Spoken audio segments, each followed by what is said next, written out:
حسن بن علي رضی اللہ تعالی عنہ نے روایت دی درې کسان داسې دي دا د الله په پناه کې دي لومبي هغه کس چې دې په د الله رب رضا لپاره مسجد ته داخل شوي دي د الله په کور کې ناست دي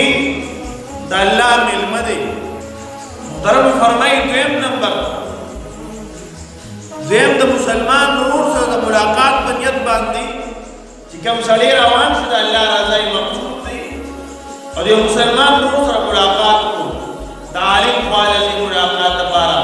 د مشر دی رشتہ دار دی خپل خپلوان دی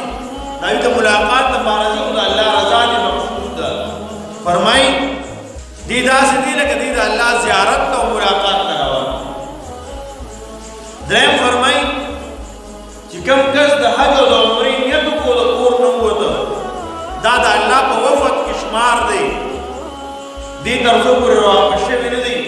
الله په پناه کې دا کس نو عرض مې دا کړو دا درې کسان داسې دي چې دا د الله په پناه کې دي الله د دوی حفاظت کوي دا قسم شرور نه الله محفوظ ساتي